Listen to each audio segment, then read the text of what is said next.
So Charlie Kirk the other day, during the Super Bowl halftime show, he got pissed, and he tweeted, "The NFL is now the league of sexual anarchy.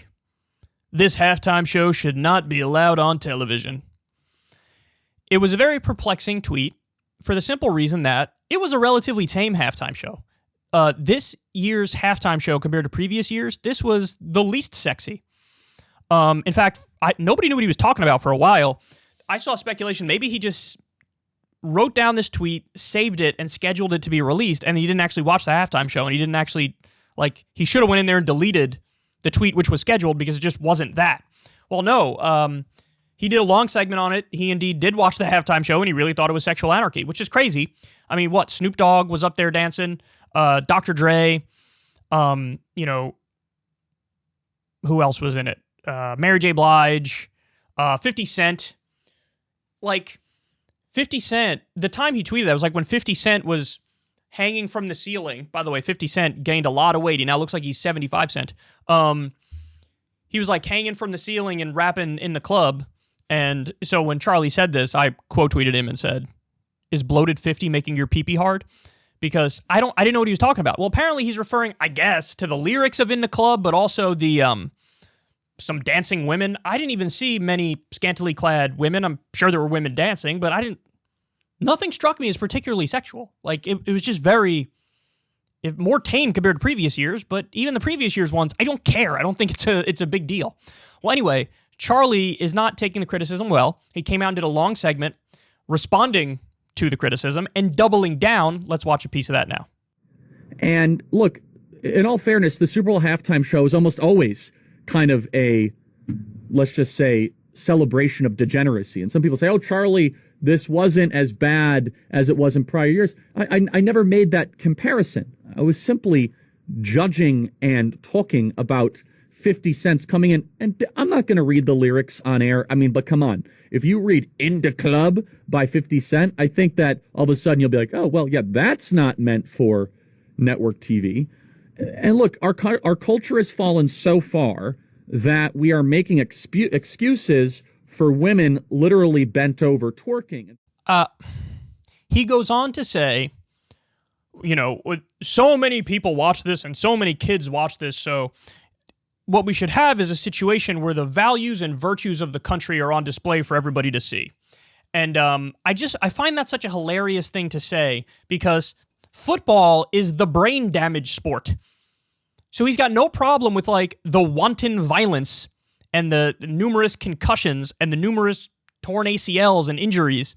He's got no issue with that, but just minorly sexual stuff. Just a little dash of it, hardly any. And he's like, "Ooh, where are my pearls? I must clutch them. Where's my fainting couch?"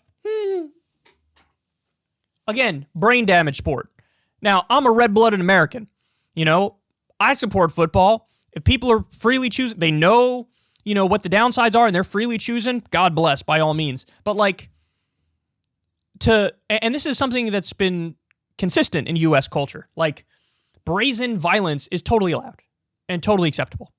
Whether it's movies where people get massacred, shoot 'em up style, action movies with the hero who commits, brazen acts of violence. Whether it's you're a kid and you're playing with a toy gun. I'm not hating. I was a kid. I played with toy guns.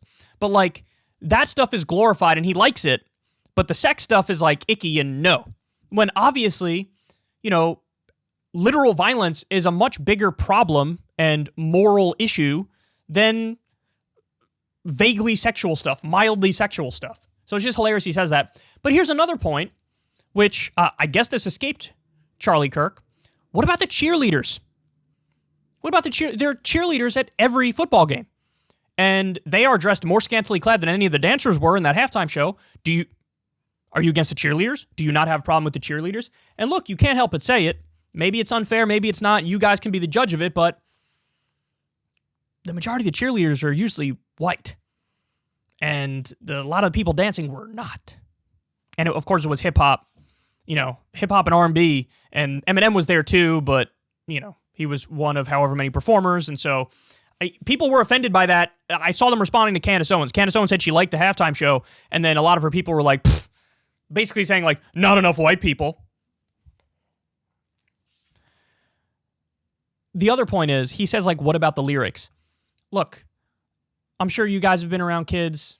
I have, you know, wonderful nephews and a niece. I can say with absolute certainty, kids don't know what they're saying in that. Like, most of the lyrics, when you're singing them, they don't immediately land. And even if they did, there's just a lot of, they don't know what that is. And they're not inquiring when they're young enough. You know what I mean? Maybe there's some in a borderline age, but they're in that borderline age and they hear it. That's not the worst thing in the world. You know? It's just, his outrage meter is totally broken. It is. And the final point is, these are the guys who scream about free speech and free expression and cancel culture. They say they're pro-free speech and free expression. They say they're against cancel culture. And then this is Charlie Kirk, like, canceling anything that's even, like, 2% sexual. So, bro, you're the snowflake. You're the triggered one. This is the old school, like, you know, 1950s style conservatism. The uber Christian type of conservatism. This doesn't land with anybody anymore, man. It doesn't. It doesn't. In many ways, a lot of people on the right have graduated, especially in the post-Trump era. People have graduated to, like, okay, we're going to sort of let go on like the anti-gay stuff. We're going to let go on the purity stuff and prude stuff. They just let go. I mean, come on. Donald Trump, Melania Trump, Donald Trump's life. I mean, there's all these scantily clad pictures of Melania everywhere, and anybody on the left who would attack her for it, it'd be like, okay, relax. It's not that big a deal. Who cares? And the right obviously was fine with it. They voted for the guy, and they love Melania. So, but it's just the wires are messed up in his head. The outrage meter is broken. He's stuck in a different era, and he's a mess. This isn't an argument that appeals to anybody. And I don't even know to what extent he truly believes it. Because like I just said, you're overlooking the cheerleaders, but you're arguing about this. You're talking about the values and virtues of the country, but you're fine with brain damage, but not okay with slightly risque dancing. Whatever, Charlie. You do you, man, but not a good look to say the least. Ever since Adpocalypse, when YouTube defunded all independent news and politics overnight, we haven't trusted them. We know they can pull the rug out from underneath us at any time. If you enjoy this content, please consider tipping $1 or $2 per month on the Secular Talk Patreon. Link in the video description box below. Thanks for your support.